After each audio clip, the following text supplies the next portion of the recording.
Once you have a good grasp of search engine optimization, SEO, you're ready to optimize your website. We're going to take you through the process step by step. You'll learn to develop, prioritize, and adjust your plan to suit your goals. But first, let's see how important having a good SEO plan has been for Mike's hot air balloon business. What I've learned over the year which I've been trading is to really pin down and to come up with a more structured plan. It means I'm able to target and focus and put my efforts in a much more concentrated and effective way that delivers better results. Things like, I didn't know before that Google filters words out, so misspelling of words, variances on words or themes. I can cut down on a lot of that chatter, if you like, or that wasted effort. And I'm also using things like maps to target localized business which I want to try and attract. I've really been able to see the benefits. For example, my listing has improved on the organic Google sites. And of course, because I'm meeting the passengers, I'm meeting my customers, I'm able to get that direct feedback from them. Let's say you want to reach new customers for your fresh from the farm fruit and veg online delivery service.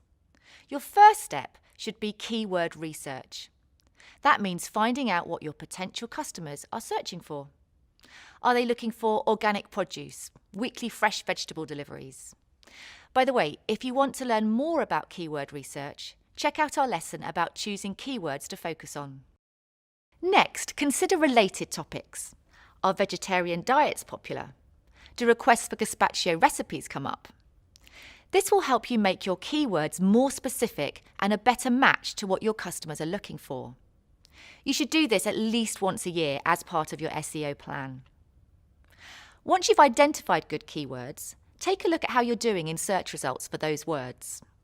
How many of these words and phrases bring up your website on a search engine? Are there specific topics that don't bring much traffic to your site? This info will help you figure out what's working for you and what's not.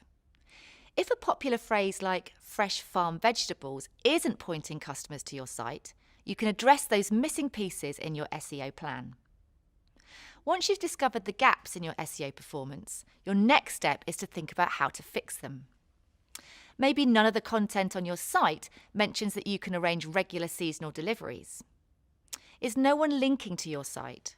Perhaps you can invite food bloggers to check out your farm in a hope that they'll mention you in a future blog post. Make a list of anything you think might improve your SEO performance.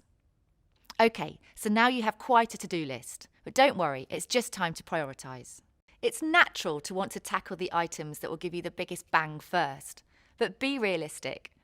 Adding an entire section about sustainable farming methods to your site might require hiring a programmer to help, which might cost a fair bit. In the short term, you could post a quick article about the topic on your blog. The next step? Give yourself a deadline for each task so you're working through your SEO plan steadily throughout the year. OK, once you've set this plan in motion, don't just forget about it. Your SEO plan will change over time. But how do you know when it needs updating? Well, one easy way is to check in when you're making other changes to your business, like introducing a new product or redesigning your website. Also remember that search engines release new features and improve their algorithms. For example, many have made adjustments because so many people now search on mobiles. Finally, adjust your plan when something isn't working. Is there a web page that's not getting much organic traffic? It may need a refresher. Are you attracting visitors to your site but not making sales? Or perhaps you need stronger calls to action. Review your results regularly and shift focus to the areas that need help. And that's how you build an SEO plan. Let's recap. Start with keyword research to understand what your customers are looking for. Then use that info to assess your successes and failures. Brainstorm solutions to improve your weak spots and prioritise them. And never be afraid to redo your SEO plan based on changes in your world and the world of search engines. Be sure to check out our lesson explaining the SEO process that has more helpful information to get your plan in motion.